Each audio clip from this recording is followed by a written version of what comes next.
Hello everyone, this is Ayushi and I am back with Psychology Lecture Series for Class 12. आज हम chapter 6 शुरू करने वाले हैं जिसका नाम है एटीट्यूड एंड सोशल कॉग्निशन। सबसे पहले हम ये जान लेते हैं कि एटीट्यूड का मतलब क्या होता है। एटीट्यूड का मतलब होता है नजरिया किसी भी चीज को, किसी भी इंसान, वस्तु या जगह को देखने का। यानी कि हम किसी भी वस्तु को, स्थान को, इंसान को किस नजरिए से देखते हैं, उसे हम एटीट्यूड कहते हैं। सोशल कॉग्निशन वो चीज होती है जब हम अपने समाज के बारे में कुछ सोचते हैं या सामाजिक लोगों के साथ कैसा व्यवहार करते हैं, उसको हम कहते हैं सोशल कॉग्निशन। इस चैप्टर के पार्ट 1 में हम डिस्कस करेंगे सोशल बिहेवियर के कुछ डेफिनेशंस और एटीट्यूड के बारे में कि एटीट्यूड क्या होता है, उसके क्या कंपोनेंट्स होते हैं और उसकी क्या फीचर्स होते हैं। सबसे पहले हम सोशल बिहेवियर के बारे में बात कर लेते हैं। सोशल बिहेवियर जो है वो हम सोशल साइकोलॉजी के अंदर पढ़ते हैं। साइकोलॉजी की बहुत सारी ब्रांचेस आपने क्लास 11th में फर्स्ट चैप्टर में पढ़ा था। उसी में से साइकोलॉजी की एक ब्रांच होती है जिसे हम कहते हैं सोशल साइकोलॉजी। ये जो ब्रांच होती है साइकोलॉजी की, ये वो चीजें पढ़ती हैं जिसमें हम देखते हैं कि इंसान का व्यवहार या उसके विचार दूसरों के रहने से और सामाजिक वातावरण से कैसे बदलते हैं। ये उन सारे व्यवहारों के बारे में पर इसमें उन सारे व्यवहारों के बारे में पढ़ाया जाता है जिसमें दूसरों की वजह से, दूसरों के रहने से हमारे व्यवहार परिवर्तित होते हैं। इसमें कुछ डेफिनेशंस है जो हम इस चैप्टर में पढ़ने वाले हैं आगे। उसको डेफिनेशंस को हम समझ लेते हैं। सबसे पहले होता है attitude. Attitude are the views about people and about different issues in life that are formed due to social influences. इसका मतलब होता है कि सामाजिक इन्फ्लुएंस या सामाजिक लोगों के प्रेजेंस की वजह से हमारे जो विचार अपनी जिंदगी के अलग-अलग चीजों के बारे में बदलते रहते हैं या हमारे विचार जो बनते हैं, उसे हम एटीट्यूड कहते हैं। दूसरा होता है impression formation. It refers to making inferences about the personal qualities of people. इसका मतलब होता है जब हम किसी इंसान की क्वालिटीज या उसकी विशेषताओं के बारे में विचार बनाते हैं तो उसे हम इम्प्रेशन फॉर्मेशन कहते हैं। नेक्स्ट है attribution. It refers to assigning causes to the behaviour shown in a specific social situation by various people. इसका मतलब होता है जब हम दूसरों के व्यवहारों के कारण बताते हैं या हम ये चीजें अपने दिमाग में सोचते हैं कि दूसरे जैसा व्यवहार कर रहे हैं, उसके क्या संभव कारण हो सकते हैं। नेक्स्ट है social cognition. Social cognition is the mental activity related to the gathering and interpretation of information about the social world. इसका मतलब होता है सामाजिक दुनिया से जो भी संबंधित जानकारियां हैं उनको इकट्ठा करना और इकट्ठा करके उनके ऊपर विचार करने। इसको हम कहते हैं सोशल कॉग्निशन। नेक्स्ट है social facilitation. It is the improvement in performance in the presence of others.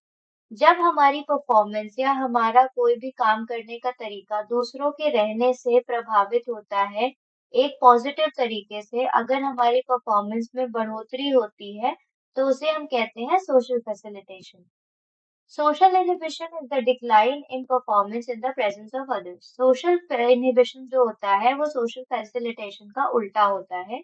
यानी कि अगर हमारी परफॉर्मेंस दूसरों के रहने की वजह से कम हो जाती है, तो उसे हम सोशल इनहिबिशन कहते हैं।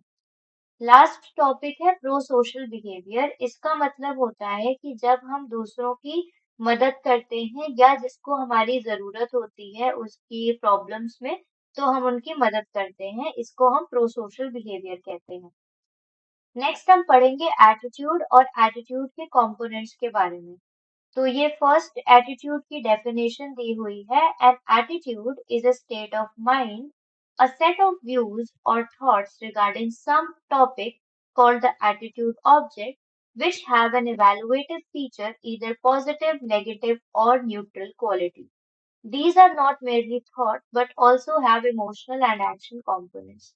इसका मतलब होता है एटीट्यूड हमारे दिमाग का वो स्थिति होती है, हमारे वो विचार होते हैं जो हम किसी पर्टिकुलर चीज के लिए अपने दिमाग में बनाते हैं। हम जिस भी चीज के लिए विचार बनाते हैं उसको हम एटीट्यूड ऑब्जेक्ट कहते हैं। विचार के साथ-साथ एटीट्यूड 3 तरीके से हो सकते हैं किसी भी इंसान के अंदर, या तो पॉजिटिव अच्छे तरीके से, या तो नेगेटिव बुरे तरीके से, या तो न्यूट्रल ना ही पॉजिटिव ना ही नेगेटिव, एक सामान्य एटीट्यूड। ये जो एटीट्यूड्स होते हैं ये केवल विचार नहीं होते हैं, इनमें इमोशनल और एक्शन कंपोनेंट भी रहता है।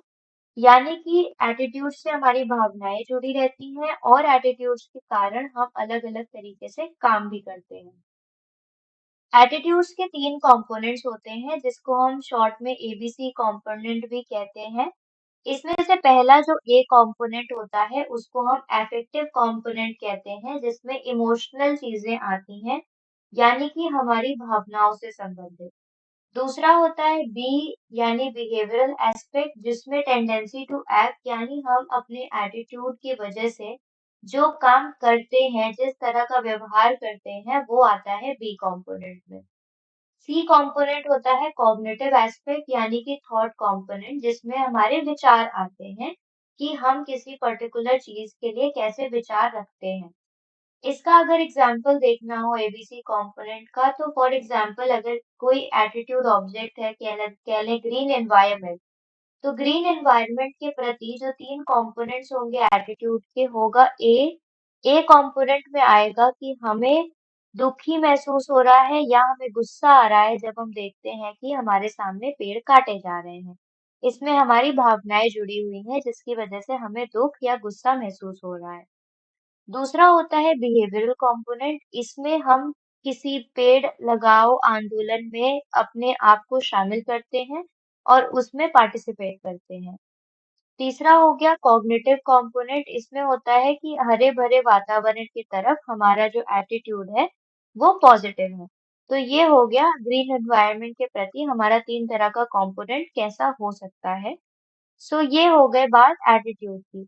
नेक्स्ट एटीट्यूड के 4 तरीके के फीचर्स होते हैं। पहला होता है बैलेंस, दूसरा होता है एक्सट्रीमनेस, तीसरा होता है मल्टीप्लेक्सिटी जिसमें सिंप्लिसिटी या कॉम्प्लेक्सिटी आता है और चौथा होता है सेंट्रलिटी। बैलेंस में हम ये जानते हैं कि कोई भी एटीट्यूड पॉजिटिव है, नेगेटिव है या न्यूट्रल है। यानी कि हम किसी एटीट्यूड को फेवर कर रहे हैं, हम उसके विपरीत बस सोचते हैं या हम उसके बारे में ज्यादा कुछ सोचते ही नहीं है। ये जो वैलेंसी होती है ये 5 पॉइंट स्केल पे नापी जाती है जिसको 1 से 5 तक की स्केल होती है। 1 पे होता है हमारा बहुत बुरा एटीट्यूड है किसी चीज के प्रति, दूसरा होता है थोड़ा कम बुरा है, तीसरा होता है ना बुरा है ना अच्छा है, चौथा है थोड़ा अच्छा एटीट्यूड है और पांचवा है बहुत अच्छा एटीट्यूड है।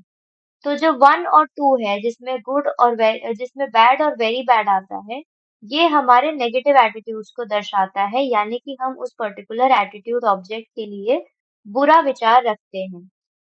जो 4 और 5 है यानी कि गुड और वेरी गुड, ये हमारा पॉजिटिव एटीट्यूड दर्शाता है यानी कि हम किसी एटीट्यूड ऑब्जेक्ट के प्रति बहुत अच्छा विचार रखते हैं। नेक्स्ट फीचर होता है एक्सट्रीमनेस यानी कि कोई एटीट्यूड कितना ज्यादा अच्छा है या कितना ज्यादा बुरा है। इसका मतलब होता है हम किसी एटीट्यूड को कितना ज्यादा पॉजिटिव मानते हैं या कितना ज्यादा नेगेटिव मानते हैं। तो जो रेटिंग्स 1 और 5 है यानी कि वेरी गुड और वेरी बैड, इसको हम डालेंगे बहुत हाई एक्सट्रीमिटी में क्योंकि ये सबसे ज्यादा होती है यानी बहुत ही ज्यादा अच्छा और बहुत ही ज्यादा बुरा। जो 2 और 4 होते हैं यानी गुड और बैड, ये थोड़े कम एक्सट्रीम होंगे क्योंकि ये बहुत ज्यादा अच्छे से और बहुत ज्यादा बुरे से थोड़े कम स्तर पर होते हैं। जो न्यूट्रल एटीट्यूड होता है यानी कि ना बहुत ज्यादा अच्छा ना बहुत ज्यादा बुरा, ये जो एक्सट्रीमनेस पे सबसे कम होते हैं क्योंकि ये बीच के विचार होते हैं। तीसरा फीचर होता है मल्टीप्लेक्सिटी, इसमें आता है सिंप्लिसिटी या कॉम्प्लेक्सिटी। ये दर्शाता है कि एक जो बड़ा-सा एटीट्यूड है, उसके अंदर और कितने सारे एटीट्यूड्स हैं। अगर कोई एटीट्यूड है जिसके अंदर केवल एक ही एटीट्यूड है या बहुत कम एटीट्यूड्स हैं, तो उसको हम कहेंगे सिंपल एटीट्यूड। लेकिन अगर एक जो बड़ा एटीट्यूड है उसके अंदर बहुत सारे छोटे-छोटे एटीट्यूड्स बसे हुए हैं तो उसे हम कहेंगे complex attitude. For example attitude अगर किसी की हेल्थ की तरफ है, सेहत की तरफ है, तो उसके अंदर अगर वो केवल सेहत की तरफ एटीट्यूड है तो वो सिंपल होगा। लेकिन अगर उसके अंदर मानसिक सेहत, शारीरिक सेहत, हमारे दिमाग की सेहत, हर तरह की सेहत जुड़ी रहेगी तो उसको हम कॉम्प्लेक्स एटीट्यूड के अंदर डालेंगे। नेक्स्ट होता है सेंट्रैलिटी। इसका मतलब होता है एक एटीट्यूड जो पूरे बहुत सारे एटीट्यूड्स के बीच में होता है, वो कितना ज़्यादा महत्वपूर्ण होता है एक एटीट्यूड सिस्टम में। यानी कि फॉर एग्जाम्पल अगर किसी के प्रति दुनिया में शांति का एटीट्यूड है, यानी कि दुनिया की शांति की तरफ हम कोई एटीट्यूड फ्रेम करते हैं, तो हमें मिलिट्री एक्सपेंडिचर यानी कि अ, गन्स या मिलिट्री की जो चीजें आर्म्स एम्यूनिशंस यूज होते हैं उनके ऊपर खर्चे पे हमारा एटीट्यूड नेगेटिव होगा क्योंकि हमारा जो शांति की तरफ एटीट्यूड है वो पॉजिटिव है। तो ये जो हाई मिलिट्री एक्सपेंडिचर का एटीट्यूड है इस बड़े से एटीट्यूड सिस्टम के अंदर वो एक सेंट्रल एटीट्यूड होगा क्योंकि उसी एटीट्यूड से हमारा शांति का एटीट्यूड दर्शाया जाता है। तो ये हो गए एटीट्यूड के चार फीचर्स। नेक्स्ट जो दो टर्म्स हैं बिलीव्स और वैल्यूज, ये एटीट्यूड से अलग होते हैं और किस प्रकार से अलग होते हैं वो इस स्लाइड में हम डिस्कस करेंगे। बिलीव्स जो होते हैं वो एटीट्यूड के कॉग्निटिव कंपोनेंट होते हैं, यानी कि हम किसी चीज की तरफ क्या विचार रखते हैं, हमारे दिमाग में क्या विचार होते हैं, इसी के ऊपर हमारे एटीट्यूड्स या हमारे नजरिए बसे होते हैं। फॉर एग्जाम्पल हमारा भगवान में मानना या भगवान में हमारे बिलीव्स। दूसरा जो होता है वैल्यूज, वो उस तरह के एटीट्यूड होते हैं जिसमें शुड और ऑट एस्पेक्ट रहता है, यानी कि हमें ये चीजें करनी चाहिए और ये चीजें नहीं करनी चाहिए, इसको हम वैल्यूज के अंदर डालते हैं। इसमें मॉरल या एथिकल होते हैं, यानी कि ये हमें सिखाए जाते हैं कि हमें इस प्रकार से काम करना चाहिए। For example one should work hard, यानी हर इंसान को मेहनत करनी चाहिए। ये इसमें शुड जब वर्ड आ गया है तो ये हमारी वैल्यू को दर्शाता है। इस टॉपिक से रिलेटेड अगर आपको कोई भी डाउट्स या क्वेरीज हैं तो आप अपने क्वेश्चंस कमेंट सेक्शन में पूछ सकते हैं। साइकोलॉजी से रिलेटेड एजुकेशनल वीडियोस के लिए गुरुकुल चैनल को सब्सक्राइब करना ना भूलें।